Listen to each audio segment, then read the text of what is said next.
Speak your soul. Speak your soul. Just let it go. Let it go. Speak your soul. Speak your soul. Let it flow. Let it flow. Let it flow. Let it flow.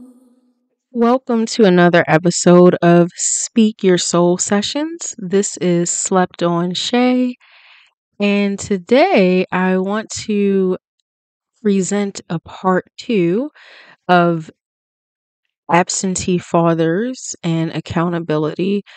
Um, so I boosted this video on Facebook, and a couple of men actually had some responses, which is really, really great. As I've expressed 100 times before, this channel can only grow when you all have commentary, when you all suggest things that you want to talk about, or you comment on video so you can challenge my thinking and present other ideas to me, or so I can kind of deepen the topics or flesh out more of the topics I've already discussed. So I just want to shout out to a few people who actually responded. There was a woman who had a response about that video as well.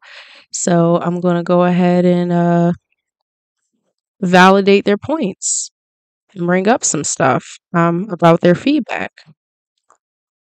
So when I made the absentee fathers and accountability video, number one, I was not speaking about fathers who actually actively want to be present in their children's lives.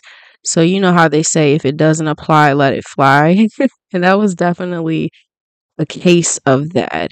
If you are a father who's present there for your child, doesn't just come over randomly or on weekends, if you actually have some say and you're involved in your child's emotional, physical, mental, psychological, etc. well-being, like if you are there, then that video definitely does not apply to fathers who want to be around. They're good dads.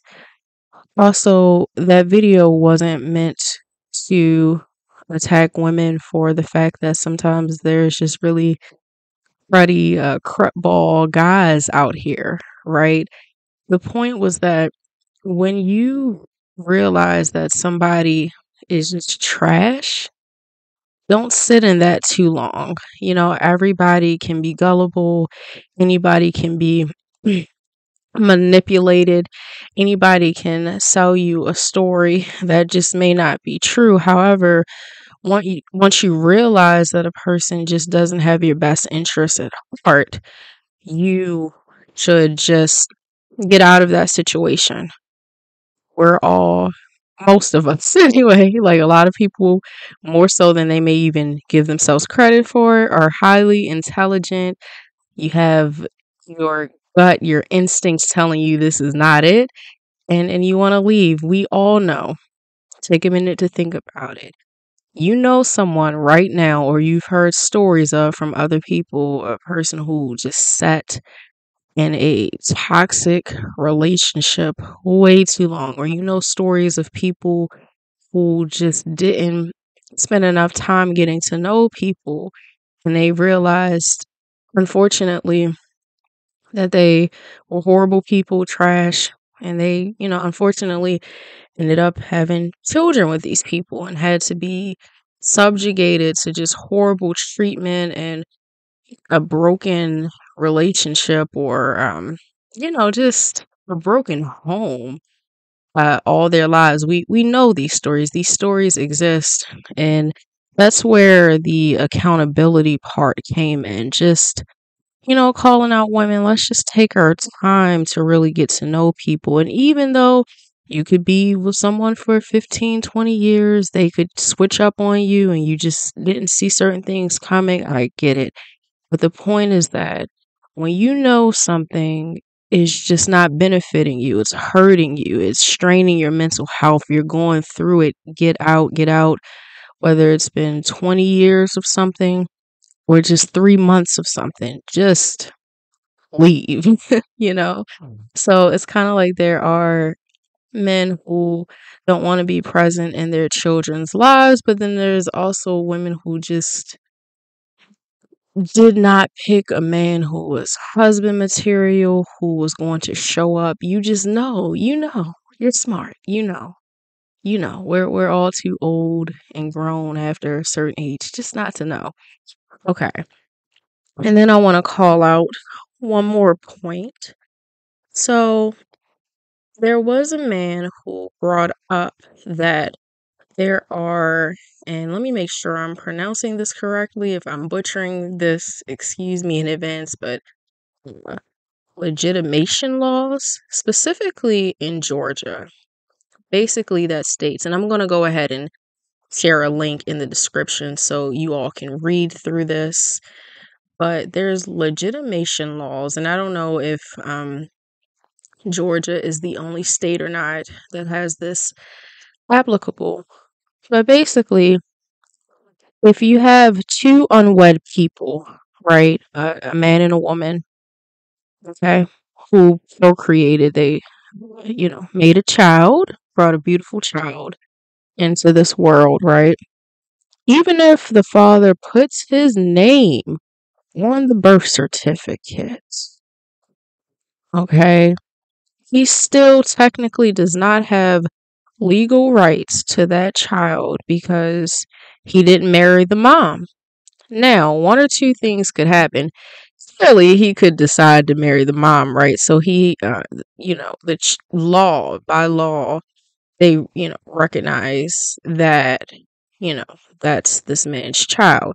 Or the other option is he can, I believe, file a petition or, go to court and, file legal rights to his child. Okay. Now, what's interesting is that the mother can dispute that, particularly if the father has a history of alcohol abuse or drug abuse or whatever the case may be. If he's just very, very unfit, a mother can still have a lot of say so and a father not having legal rights to his child, even if his name is on the birth certificate and he claimed the child. Now, some men who are listening to this right now, you know, might be thinking, the woman has too much power. Mothers have too much power. I'm a good dad who wants to see my child, and women play a big role in men not having access to their children. I agree that a mom has a lot of rights, and I think that it says something about maybe women, but what I think it says something more deeply about is our legal system. Even though the legal system grants women a lot of rights when it comes to motherhood, right? Maybe they're like, they push this child out of their body, they went through these changes, and society, deems women as nurturers. It's like if you have that baby, you decide to keep that baby, you got to take care of that baby when, relationships don't work out. Um, Probably statistically, the children more so or child lives with their mom, right? If there's a co-parenting situation involved, there's many stories of where the mom has full custody or the child is living with the mother. So I say all of that to say, don't want to go off on a deep tangent on that part, but women do have a lot of power in that regard into what happens to the children. They really do. Men don't have a lot of power, a lot of rights. With this Georgia legitimate, sorry, legitimation clause, clearly men don't have a lot of power, a lot of say so, and a lot of things. But, all right, I'm gonna reel you back in. Who are the people making the laws? Although I see that in the past couple of years, we're living in a world where they've tried to bring out more women you know, into power and more people of color, more black people, etc. However, predominantly, and I'm not going to say these words out loud, I just want you to think about it and you know what the answer is. You have to think about who holds a lot of the power in this country. And I'm telling you, it's not people who look or sound like me. Okay, that's all I'm gonna say. And it may not be people who look or sound like you, depending, on who you are. If you understand what I'm getting at. So, while yes, women can create toxic situations where they just keep their children from, their child's father because maybe the father is no longer in love with them, and they're like, you can't see your child. I don't want you around. There are women out there who deny access even when the father has proven to be a good father. It's just that he's no longer in love with her. She tries to leverage or hold the child against the man. That can definitely happen. I understand that. But as far as all of these laws and things of that nature, you have to critically think about who is putting these laws in place. I would also argue to say we should be living in a world where fatherhood is taken as seriously as motherhood. Why are we living in a world where the laws are always in favor of the woman and it's not an equal balance? Why is that? Is fatherhood just seen as a joke? Or are we living in a world where too much responsibility may be, put on the woman? I think fatherhood and motherhood should both be taken just as seriously, you know? Yep. As much as the mother does for a child, a good mother anyway, the father should be doing just as much. Why are we living in a world where there's laws where fatherhood isn't, you know, legitimized or made legit? Why? So that's just some really really critical thoughts. But this or the part one, I just say, wasn't put out here to just shame people. I know that there are, really good fathers out here in the world. I know that there are mothers and fathers that can co-parent really well and healthy relationships can exist. I know that there are terrible situations where men are taken away from their children unfairly. I understand all of that. This channel strives to be very balanced, doesn't, try to shame or lead people in one way or the other. Um, and one of my final thoughts on this is maybe I'll do another video about this or session. But like, is marriage all that terrible? Um, I know that some people don't believe in marriage or want to get married, but they do believe in bringing children into this world, or kind of like not thinking about the weight that being a mother or father holds. Some people think that after 18 years, they're just done with being a parent. And no, that's a lifelong connection. You're exposing a child to everything. You're responsible for essentially who they end up becoming. So I don't think that parenthood is anything to take lightly. But remember in this Georgia uh, case, right? The man has to marry the woman for the courts to legally recognize them as a father. Um, is there something so wrong with actually marrying the mother of your child?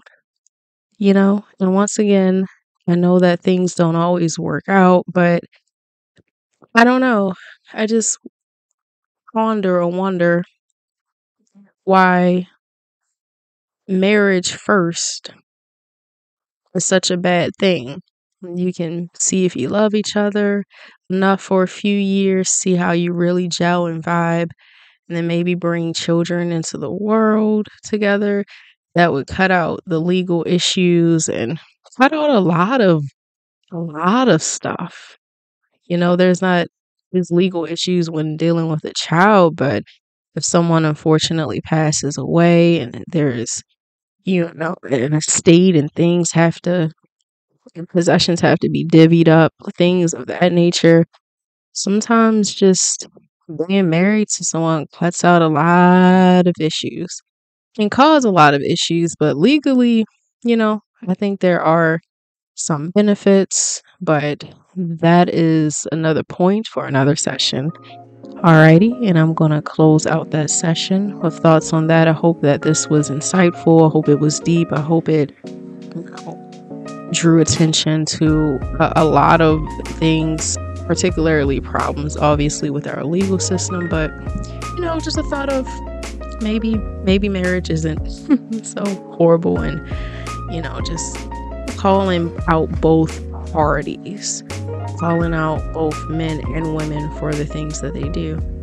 Alrighty, well, and also please remember to like, subscribe, share, comment. I knew that this session and last session was gonna ruffle some feathers, and it's all right. We have to have these critical conversations. But yes, you have a wonderful day, afternoon, evening, wherever you may be in the world. This is Slept On Shay signing off for Speak Your Soul Sessions.